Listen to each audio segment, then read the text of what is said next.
Hello guys, welcome back to our channel. Episode ആരംഭിക്കുമ്പോൾ കാണിക്കുന്നത് നെല്ലിശ്ശേരിയാണ്. സ്നേഹയ്ക്ക് വേണ്ടി ജ്യൂസ് ഉണ്ടാക്കാനായി അടുക്കളയിലേക്ക് കയറുന്ന ധനുഷിനെയാണ് കാണിക്കുന്നത്. അതേസമയം ഇതെല്ലാം കണ്ട് ദേഷ്യത്തോടെ നിൽക്കുകയാണ് അവന്തിക. അങ്ങനെ ധനുഷിനെ അടുക്കളയിൽ കണ്ടുകൊണ്ട് ആതിര അങ്ങോട്ടേക്ക് ചെല്ലുകയാണ്. ധനുഷ് ഇവിടെ എന്താ ചെയ്യുന്നതെന്ന് ആതിര ചോദിക്കുമ്പോൾ സ്നേഹയ്ക്ക് വേണ്ടി ജ്യൂസ് ഉണ്ടാക്കുകയാണെന്ന് ധനുഷ് പറയുന്നു. ഞാൻ സഹായിക്കാമെന്ന് ആതിര പറയുന്നുണ്ടെങ്കിലും വേണ്ട, ഞാൻ തന്നെ ചെയ്തോളാമെന്നും ഇതൊക്കെ സ്നേഹയ്ക്ക് വലിയ സന്തോഷമാകുമെന്നും ധനുഷ് പറയുന്നു. ഈ ഗർഭകാലത്ത് സ്നേഹയെ ഒരു രാജകുമാരിയെ പോലെ നോക്കണം എന്നാണ് എൻ്റെ ആഗ്രഹം. ഇതൊക്കെ കേൾക്കുന്ന അവന്തിക ദേഷ്യത്തോടെ മനസ്സിൽ പറയുകയാണ്. എല്ലാം ഇന്നത്തോടെ തീരുമല്ലോ, ജ്യൂസ് ബാക്കിയുണ്ടെങ്കിൽ അത് ഫ്രിഡ്ജിലേക്ക് വെച്ചാൽ മതിയെന്ന് പറഞ്ഞുകൊണ്ട് ആതിര അടുക്കളയിൽ നിന്ന് പോകുമ്പോൾ തൻ്റെ കയ്യിലെ മരുന്ന് നോക്കി ധനുഷിനെ നോക്കി ചിരിച്ചുകൊണ്ട് നിൽക്കുകയാണ് അവന്തിക. അങ്ങനെ ജ്യൂസ് എല്ലാം ഗ്ലാസ്സിലേക്ക് ഒഴിച്ചതിന് ശേഷം അതുകൊണ്ട് സ്നേഹയ്ക്ക് കൊടുക്കാൻ ഒരുങ്ങുമ്പോഴാണ് ധനുഷിന് ഒരു കോള് വരുന്നത്. തുടർന്ന് ധനുഷ് ആ ജ്യൂസ് അവിടെ വെച്ചതിന് ശേഷം പുറത്തേക്ക് ഇറങ്ങുകയാണ്. ആ തക്കം നോക്കി അവന്തിക മരുന്നും കൊണ്ട് അടുക്കളയിലേക്ക് ചെല്ലുന്നു. നിന്നെ കൊണ്ട് തന്നെ നിന്റെ ഭാര്യയുടെ പ്രഗ്നൻസി ഇല്ലാതാക്കുമെന്ന് ഞാൻ ശപഥം ചെയ്തിട്ടുള്ളതാ.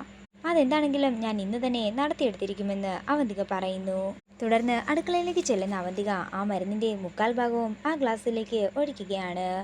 എന്താണെങ്കിലും കുറച്ച് കൂടുതൽ തന്നെ ഇരിക്കട്ടെ, അവളുടെ കുഞ്ഞെന്താണെങ്കിലും ഒരിക്കലും രക്ഷപ്പെടാൻ പാടില്ലെന്ന് അവന്തിക മനസ്സിൽ പറയുന്നു.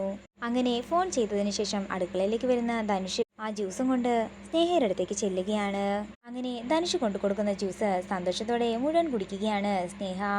ഇനി മുതൽ ധനുഷ് എൻ്റെ അസിസ്റ്റൻ്റ് ആണെന്നും എൻ്റെ എല്ലാ ജോലികളും ചെയ്യണമെന്നുമൊക്കെ ചിരിച്ചുകൊണ്ട് അവർ സംസാരിച്ചു കൊണ്ടിരിക്കുമ്പോൾ പെട്ടെന്ന് തന്നെ സ്നേഹയ്ക്ക് അസ്വസ്ഥതകൾ ഉണ്ടാവുകയാണ്. എന്തു പറ്റിയെന്ന് ധനുഷ് ചോദിക്കുമ്പോൾ വയറൊക്കെ വല്ലാതെ വേദനിക്കുന്നെന്ന് സ്നേഹ പറയുന്നു. പെട്ടെന്ന് സ്നേഹയ്ക്ക് വയറുവേദന കൂടുകയാണ്. സ്നേഹ വയറ് പൊത്തിപ്പിടിച്ചുകൊണ്ട് കരയാൻ തുടങ്ങുമ്പോൾ ധനുഷും ഇത് കണ്ട് പേടിക്കുകയാണ്.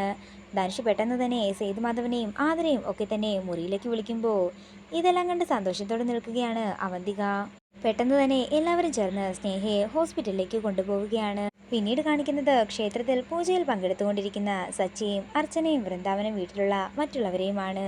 അങ്ങനെ അവര് പൂജയെല്ലാം കഴിഞ്ഞ് പ്രദക്ഷിണം ചെയ്യുമ്പോഴേക്കും അനഘ അർച്ചനയുടെ ഫോണിലേക്ക് വിളിക്കുകയാണ്.